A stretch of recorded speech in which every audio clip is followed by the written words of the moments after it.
Perkenalkan,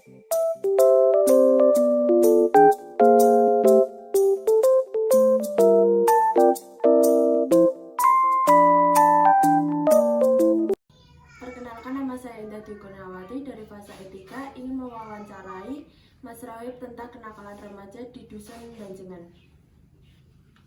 Apa saja contoh kenakalan remaja yang ada di Desa Banjengan? Jawi Nggih. kenakalan remaja. Nah, kenakalan remaja kan umum ya Mbak, sekarang kan apalagi untuk anak-anak sekolah itu udah seperti hal yang wajar, hal yang umum. Misal kayak merokok itu kan termasuk salah satu apa ya, bagi anak sekolah, anak pelajar itu kan termasuk kenakalan. Kemudian ada lagi kayak minuman keras itu juga ada. Itu juga sekarang kan pelajar-pelajar banyak yang seperti itu. Kemudian kayak ikut konvoi kampanye itu juga ada. Mungkin ya hampir sama seperti dusun-dusun lain. Saya rasa emang mayoritas anak sekolah sekarang, terutama pelajar, kan sedang di fase seperti itu dan semuanya hampir sama. Mengapa bisa terjadi kenakalan remaja di Dusun Banjengan? Kalau dari saya pribadi, lebih ke ini, penyalahgunaan teknologi. Teknologi itu kan sekarang sedang marak-maraknya. Kemudian apabila kita tidak bisa mengontrol, kita akan terjerumus. Terus dari penyebabnya bisa juga dari kurangnya kontrol orang tua. Kita tahu kadang orang tua sama anak sekolah itu penting anaknya disangoni mangkat sekolah, ora ngerti nang sekolahan bocah ngopo, mbok tekan sekolahan kok ora, kan ora ngerti. Kadang kontrol orang tua yang seperti itu bisa membuat anak menuju ke kenakalan remaja. Bagaimana peran masyarakat untuk mencegah adanya kenakalan remaja? Kalau di Dusun Banjengan sendiri, alhamdulillah sekarang untuk mencegah itu dari pihak dusun kemarin sudah berjalan sekitar 2 tahun 3 tahun ini diadakan organisasi Mbak. Jadi kan dengan adanya organisasi kepemudaan, kita sudah ada ketuanya, ada penanggung jawab, seksi-seksi dan lain-lain. Itu kan kita merancang suatu kegiatan. Jadi untuk menanggulangi atau mencegah kenakalan remaja, kita beri jalan, kita beri kegiatan yang positif. Misal kalau di sini sudah ada rutinan kayak hadroh, itu menurut saya sangat mengurangi kegiatan kenakalan remaja.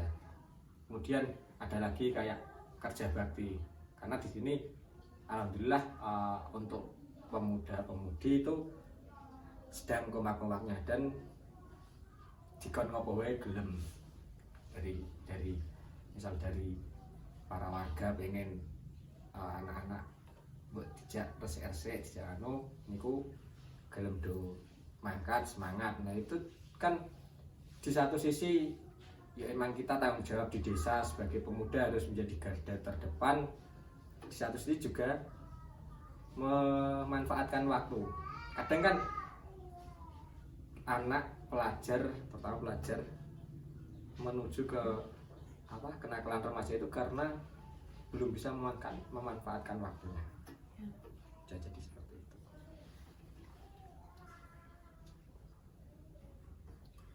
Apakah bisa mengatasi kenakalan remaja dengan adanya peran budaya, contohnya? Peran budaya?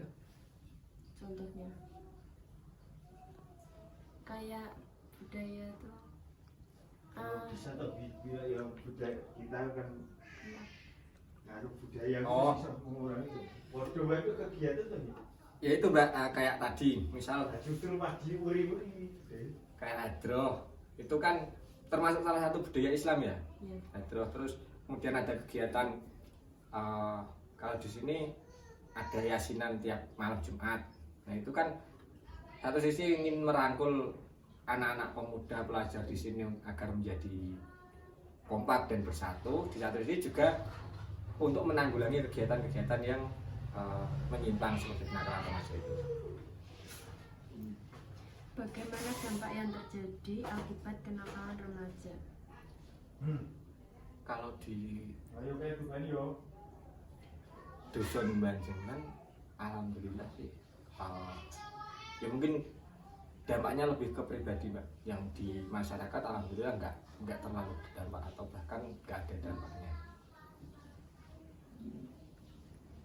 Lingkungan seperti apa yang dapat menyebabkan terjadinya kenakalan remaja? Kalau lingkungan kan yang paling berpengaruh. Kita salah pergaulan, kita salah lingkungan aja, kadang kita bisa jadi ikut terjerumus ke lingkungan yang tidak benar. Dan memang kalau dulu di sini seperti itu, lingkungannya emang seperti itu, banyak kenakalan seperti itu. Tapi ya wajar, namanya remaja kan sedang mencari jati diri. Dan alhamdulillahnya sekarang lingkungan khususnya di dusun Banjengan sudah, kalau saya mengatakan 180 derajat berubah. Jadi kalau dulu mungkin ada yang minum-minum di tempat umum, di jalan, kalau sekarang alhamdulillah sudah tidak ada sama sekali. Ya. Bagaimana sikap yang benar agar tidak terperosok dalam kenakalan remaja?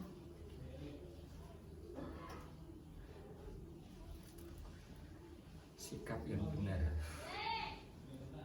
ini pendapat saya, jangan pendapat saya. Andai kata saya sebagai pelajar, masih pelajar, anak-anak SMA, sikap yang seharusnya dilakukan agar tidak terjerumus yaitu kita yang pertama, kita kan misal di desa, di dusun sendiri ada organisasi kepemudaan, kita ikuti alurnya. Kita misal sudah ada ketua, ada yang penanggung jawab, ada penasihat dan sebagainya, itu kan mereka yang sudah punya tujuan, mereka sudah punya rencana-rencana, dan itu pasti rencana yang berdampak baik. Kita sebagai misal saya sebagai pelajar, ya bagaimana caranya saya tetap yang penting ikuti alurnya. Kita jangan sampai keluar dari alur itu. Dan juga saya bisa memposisikan diri, misal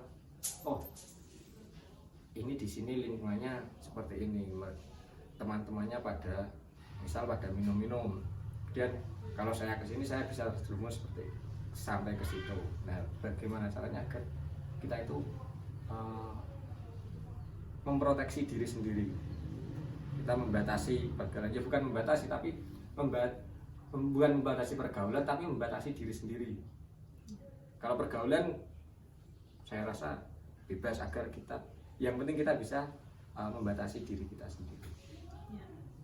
Baik, terima kasih atas waktunya untuk diwawancarai hari ini. Mohon maaf ada kesalahan dalam